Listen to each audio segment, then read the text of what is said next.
Bonjour à tous et bienvenue sur ma chaîne La Voix de l'amour. Aujourd'hui, nous allons parler des organes qui sont la porte de nos émotions.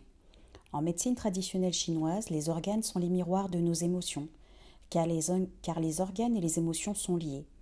Dans cette approche, chaque organe du corps a non seulement un rôle physique, mais exerce également une fonction de filtration de nos émotions.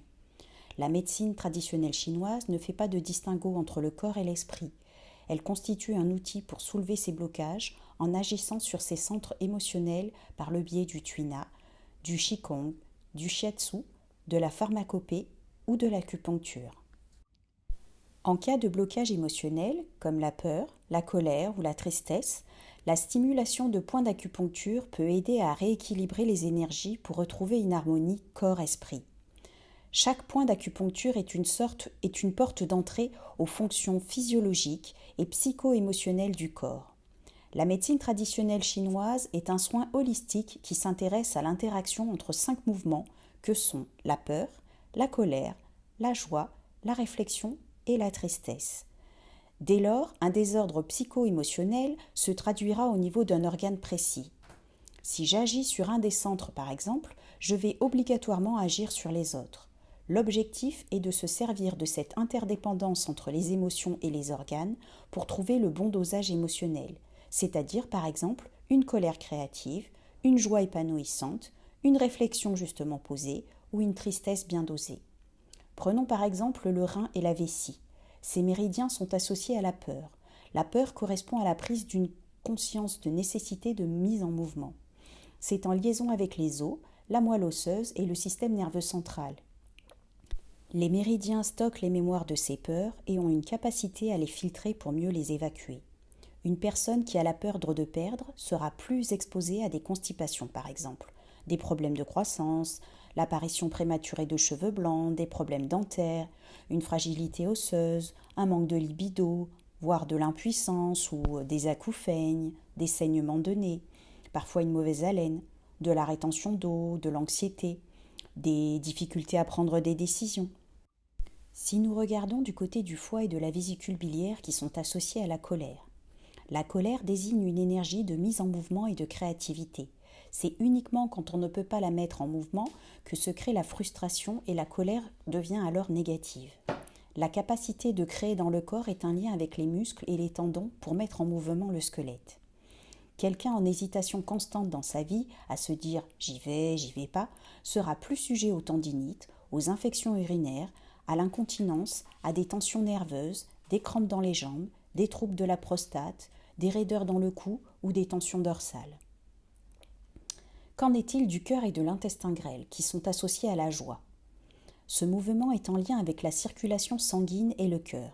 C'est ce qui est mis en œuvre pour vivre la joie, faire circuler en soi le bonheur d'exister et amener le soleil en soi. Cette joie apporte quelque chose de transcendant, de jubilatoire, de spirituel. Mais ce cycle ne dure pas et un jour le soleil se couche et la lumière décroît.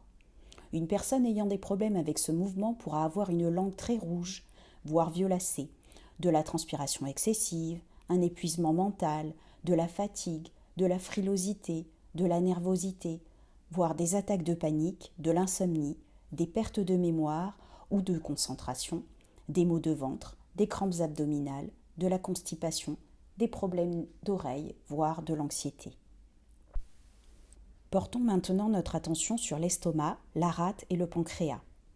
Ce mouvement est en lien avec la réflexion, car après le zénith vient le temps de la réflexion. C'est une phase d'intériorisation. Une personne ayant des problèmes avec ce mouvement aura des inconforts comme des brûlures d'estomac, des ballonnements, des migraines ou toutes sortes d'inflammations dans le corps, voire un bruxisme nocturne, des vertiges, une peau sèche ou des pâleurs. Si nous regardons maintenant vers le poumon et le gros intestin, ils représentent la nostalgie et la tristesse. L'intériorisation est utilisée pour un nécessaire retour sur soi. Il s'agit de trouver le moyen de prendre conscience de ce qui nous affecte et dans le bon dosage. Ces méridiens sont en lien avec la peau, mais aussi avec celles qui entourent les organes. Chez une personne dépressive, par exemple, le praticien se focalisera sur les méridiens poumon, gros intestin, car le déséquilibre au niveau de ces organes crée des peurs et bloque la dynamique d'action. Il peut y avoir d'autres symptômes, comme les quintes de toux, l'apnée du sommeil, les douleurs cervicales, thoraciques, articulaires, voire des sinusites ou des congestions nasales, des essoufflements, des infections respiratoires fréquentes, des problèmes de muqueuse, des défenses immunitaires faibles, des pensées négatives qui tournent en boucle, voire des pensées suicidaires à l'extrême. De plus, nos organes ont un rythme comme celui de la nature. Pour les organes, on peut même dire qu'il y a des saisons. Ils ont même une horloge, un moment où leur énergie est à son maximum ou une heure idéale pour pouvoir travailler dessus. Vos sentiments et vos humeurs sont donc plus vulnérables aux changements de saison. Si nous prenons le rein et la vessie, la saison est l'hiver. Pour le foie, la vésicule biliaire, le printemps. Le cœur, l'intestin grêle, l'été. L'estomac, la rate et le pancréas correspondraient à une 5e saison, c'est-à-dire à l'intersaison ou une période de transition qui est entre toutes les saisons. Pour le poumon et le gros intestin, c'est la saison de l'automne. Voilà, j'espère que cette vidéo vous aura apporté un éclairage sur le lien entre nos organes et nos émotions et comment vous pouvez faire un lien entre un problème émotionnel qui a des répercussions physiques directes. Merci de votre attention.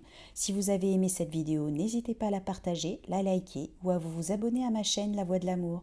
À bientôt, au revoir.